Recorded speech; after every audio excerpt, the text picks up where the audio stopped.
The US auto world loves a reboot, and when brands bring back a legend, it feels like history roaring onto the highway. But some icons never got that second chance. They disappeared from showrooms, but not from our hearts. So today, we're shining a spotlight on 5 forgotten American legends that deserve a comeback ASAP. Cars with style, muscle, and personality the modern market is begging for. Let's dive into the machines America needs to resurrect.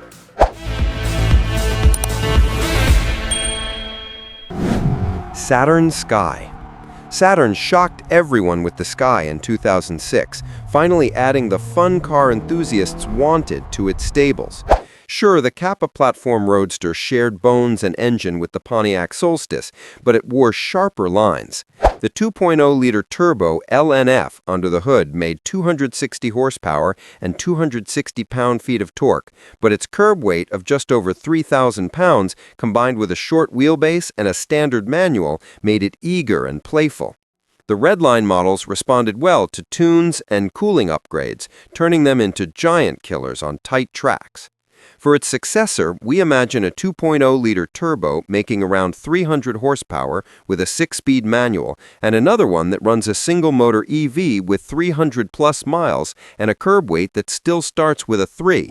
Aluminum subframes, a composite trunk lid, and a top that doesn't eat the cargo area are needed to keep the overall concept friendly. A real LSD, damping for imperfect pavement, and pricing that leaves budget for tires would make it the forum favorite all over again. Oldsmobile Toronado. In 1966, the Toronado brought American front-wheel drive to the big power party.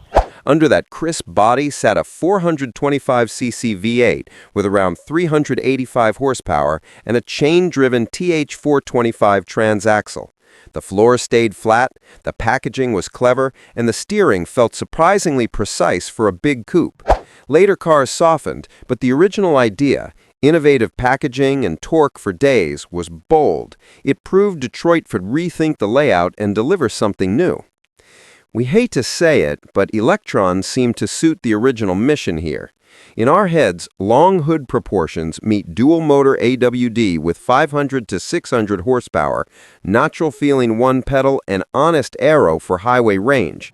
Also, how about a W34 pack with bigger brakes, added cooling, stickier rubber, and firmer damping for those looking for something hardcore?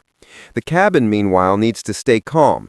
Crisp HUD, a few tactile knobs, great seats, and road noise dialed down to a hush. Layout pioneer then, serenity at speed now. Pontiac Firebird. The Camaro's lawyerly sibling? Never. Firebird was the hothead. Ram Air packages, WS6 chassis bits, screaming chicken decals on hoods that actually moved air. Last-gen LS1 cars felt rowdy out of the box and turned wicked with a few bolt-ons. The stance, the dash, the shaker, wild but somehow cohesive. If you ask us, a naturally aspirated V8 with a manual would provide the heartbeat, while a Trans Am spec would widen the track, add functional aero, and bring in serious cooling. An Esprit-style EV trim could land quiet speed and long range without losing the silhouette, though that might be a bit too much for the purists. Inside, rally gauge nods meet cleaner ergonomics and better sightlines. A chassis that accepts a square setup and offers real camber adjustment makes it friendly to track rats and canyon regulars alike. DeLorean DMC-12. This iconic movie car tends to get a lot of hate in enthusiast circles, but under all that stainless steel was a fascinating idea. The DMC-12 used a rear-mounted Renault-sourced 2.85-liter V6, around 130 to 150 HP in period, a 5-speed manual or 3-speed auto, and a Lotus-tuned backbone chassis with composite underbody. Gull-wing doors and brushed steel made it a rolling spaceship. The car needed more power and less weight, but the bones were right. Mid-engine handling feel, an emphasis on materials, and an identity no other coupe could touch. A proper return would keep the doors, the steel look, and the engine behind the seats, but fix the performance. A compact plug-in layout cleans up the old sins without muting the grin. The gull-wing doors and brushed steel vibe probably need to stay, but paired with a 2-liter turbo driving the rear wheels and a strong front E-motor for instant shove. A curb weight under roughly 3,600 pounds, bonded aluminum and molded composites would keep responses crisp.